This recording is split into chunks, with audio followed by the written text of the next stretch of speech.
अयोध्या में राम मंदिर का निर्माण लगभग पूरा हो चुका है। 22 जनवरी को प्रधानमंत्री के द्वारा उद्घाटन हो जाएगा, रामलला विराजमान हो जाएंगे। लेकिन अयोध्या से बाहर जयपुर राजस्थान में एक माहौल अलग सा है। हमारे साथ वो शख्स मौजूद हैं जिन्होंने जब राम मंदिर की बातें हुई, जब शुरुआत हुई, उन्होंने लगातार रिपोर्टिंग की और उन्होंने किताब लिखी कार सेवा से कार सेवा तक। गोपाल शर्मा जी अब विधायक हो चुके हैं। अयोध्या में राम मंदिर 22 जनवरी को खुल जाएगा, उद्घाटन हो जाएगा, आपके मन में क्या हो रहा है? यह है मेरे जीवन की सबसे बड़ी घटना है। 40 वर्ष पहले राजस्थान पत्रिका के मुख्य संवाददाता के रूप में राम मंदिर आंदोलन को कवर करना शुरू किया था और हर मुकाम पर, हर पड़ाव के ऊपर वहां उपस्थित रहा। चाहे कार सेवा हो, चाहे कार सेवकों के ऊपर गोलीबारी हो, चाहे बाबरी ढांचे का ध्वंस हो, वहां पर रह करके काम करने का मौका मिला और राजस्थान की जनता तक पहुंचाने का भी अवसर मिला।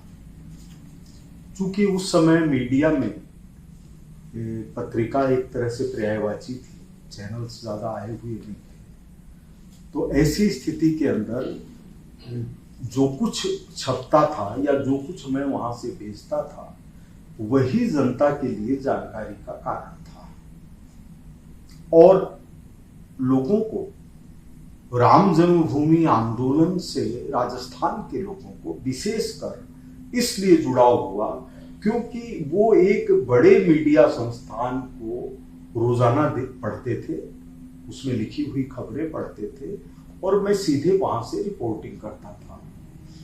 इसके कारण कई सारे विषय हुए। अगर हम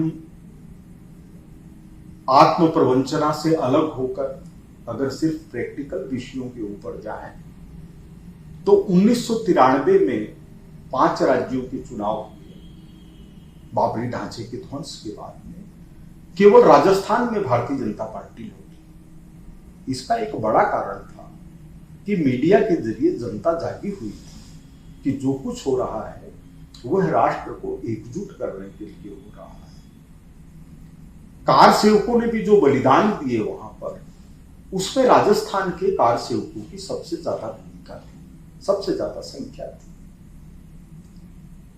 उस समय जो धनराशि एकत्रित की गई उसमें भी राजस्थान पहले नंबर पर था और यहां तक कि कार सेवा में और बाबरी ढांचे के ध्वंस में जिन कार सेवकों ने अग्रणी भूमिका निभाई उसमें राजस्थान के कार सेवकों की बड़ी भूमिका थी।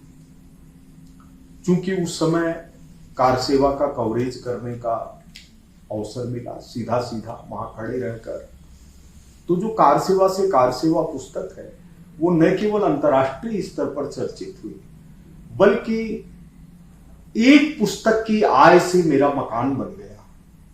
किसी भी पत्रकार के लिए यह गौरवपूर्ण हो सकता है कि एक पुस्तक 1993 में लिखी हुई, यानी आज से 30 साल पहले, उससे उसका घर बन गया। कितनी प्रतिलिपियां बिक गई होंगी? 3 महीने में 20,000। अच्छा। और राजस्थान में लोग उस किताब की शक्ल देखना चाहते थे कि क्या है उसमें। उसमें वो सब था जो अयोध्या में गुजरा और किसी ने उसको देखा नहीं, उस तरह से महसूस नहीं किया। कितने दिनों तक आपने वहां पर लगातार रिपोर्टिंग की? आपने जो, मैं किताब आपकी पढ़ रहा था उसमें स्वामी चिन्मयानंद जी, अटल जी, आडवाणी जी, आपने बिहार, समस्तीपुर सब कुछ समेटा है उसमें पूरी किताब में, कार सेवा से कार सेवा तक में। तो कितने दिनों तक आपने समय दिया उस पर? महीनों तक, क्योंकि राम रथ यात्रा हुई उस दौरान, उसमें मैं आडवाणी जी की गिरफ्तारी स्थल समस्तीपुर तक साथ था। उसी दौरान एकता यात्रा हुई कन्याकुमारी से लाल चौक तक, उसमें मैं साथ था। उसी तरह से अयोध्या में जब जो घटना हुई और कई तो महीनों चले, उस समय हर जगह के ऊपर वहां पर उपस्थित था। मैंने नौजवान आने वाले लोग उनको भी पत्रकार बना दिया, उनको सहयोगी बना दिया। वो शाम को मेरे पास सूचना लेकर के आते थे, उसकी मैं पुष्टि करता था। ऐसी भी स्थिति थी कि अयोध्या से समाचार भेजना संभव नहीं था, तो 125 किलोमीटर दूर लखनऊ आता था। लखनऊ के अंदर प्रतिदिन आप लखनऊ आते थे? हाँ, एक बार 1 महीने तक ऐसी स्थिति हुई कि रोजाना लखनऊ आता था और लखनऊ से अयोध्या जाता था। कार सेवा यानी बाबरी ढांचे का ध्वंस हो गया है, यह बताने वाला मैं पहला पत्रकार था जो, जब मैं लखनऊ लौट रहा था तो लोग खड़े हो के पूछ रहे थे, बोले क्या हुआ, तब मैं कहता था हो गया, तो वो समझ जाते थे कि क्या हो गया। फोन और व्हाट्सएप ये सब तो था नहीं। मैं अकेला जर्नलिस्ट था जिसके पास में, मतलब मैं न्यूज फैक्स मशीन से भेजता था। उस समय फैक्स मशीन 2.5 लाख रुपए की आती थी। उसकी चमड़े की जो बैग है वो भी खरीदी जाए तो आज 15,000 20,000 के अंदर मिले। बड़े बड़े जो आधुनिक देश बने हुए हैं उनके पत्रकार बंधु मेरे को देख करके आश्चर्य व्यक्त करते थे कि अपनी फैक्स मशीन साथ लेकर के चलता है, कहीं भी किसी सड़क के ऊपर टेलीफोन पर लगाया उसको और खबर भेज दी। तो ये सब अनुभव थे उस समय के। अच्छा, अब आप तो विधायक हो गए हैं, लेकिन एक सवाल वही कर रहा हूँ कि जयपुर में इस बार जो जाने की एक प्रक्रिया हो रही है राम मंदिर को लेकर, जो उत्साह मुझे दिख रहा है, आप कह रहे हैं उस समय में सबसे ज्यादा चंदा जो जुटा था, इस बार भी कह रहे हैं राम मंदिर में सबसे अधिक चंदा जो गया वो राजस्थान से गया है। आपने रिपोर्टिंग की, आपने वो सारी चीज़ें यहाँ पर पहुँचाई, जो लोगों को पढ़ने में समझ में आया कि नहीं ये चीज़ हो रहा है वहाँ पर, जो दूर बैठे थे। और मुझे यही कई सारे लोग मिलते हैं जो कहते हैं मैं राम मंदिर के दौरान गया, मुझे पिटा, मैं ट्रेन में ऐसे गया वैसे गया। आपके मन में क्या हो रहा है अब फिलहाल इस चीज़ को लेकर के 40 साल के बाद? मुझे ये लगता है कि अयोध्या में तो महादीपावली मनेगी, उसकी कोई बराबरी नहीं कर सकता, क्योंकि राम जन्मभूमि तो एक ही जगह पर हो सकती है जिसका लिए आंदोलन हुआ सैकड़ों वर्षों तक, और भव्य राम मंदिर के निर्माण का लोकार्पण होने जा रहा है। लेकिन अयोध्या के बाद अगर किसी शहर में सबसे ज्यादा खुशी मन रही होगी और जिसके लिए यहाँ के व्यापार मंडल, सामाजिक संगठन, स्वयंसेवी संगठन, राष्ट्रवादी संगठन लगे हुए हैं, वो जगह जयपुर होगा। अयोध्या के बाद सबसे ज्यादा खुशी, मतलब इसकी कोई तुलना नहीं हो सकती, लोगों के भावों का कोई उसमें गणना नहीं हो सकती। लेकिन अयोध्या के बाद सबसे ज्यादा खुशी अगर कहीं नजर आएगी तो गोविंद देव जी की नगरी जयपुर में नजर आएगी। विधायक के तौर पर कोई प्लानिंग है आपकी? जैसे आप रिपोर्टर तो नहीं हो सकते, आप वो सूचनाएं नहीं ले सकते, आप नहीं लिख सकते, न लिख रहे हैं, लेकिन विधायक के तौर पे आप क्या समझ रहे हैं, क्या करेंगे राम मंदिर को लेकर के यहाँ पर? नहीं, राम मंदिर के कार्यक्रम के लिए तैयारियां जयपुर में शुरू हो चुकी हैं।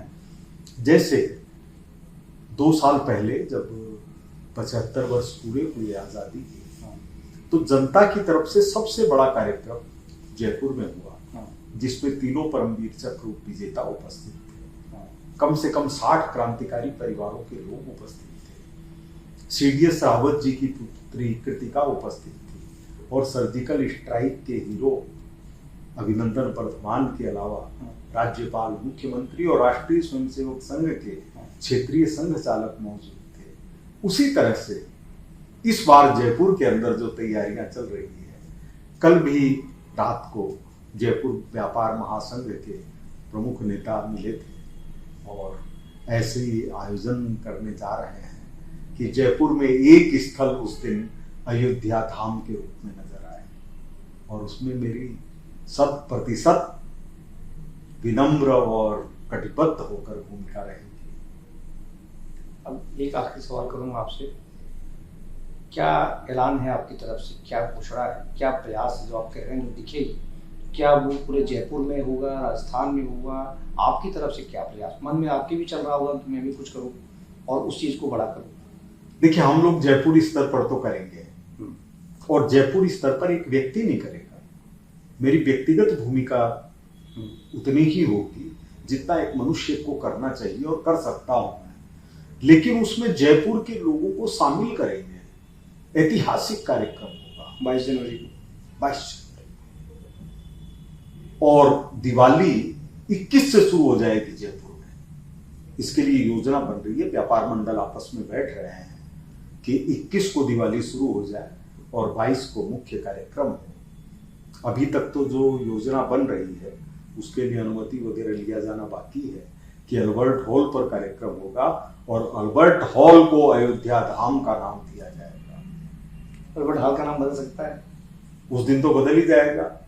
जैसे अपने यहाँ बड़े आयोजन होते हैं तो हम नगर बसाते हैं, वो नगर हमेशा के लिए नहीं होते। हालांकि अल्बर्ट हॉल का नाम भी बदलना ही है। आज नहीं तो बहुत दिनों से मांग चल रही है। हाँ, वो तो बदलना ही है।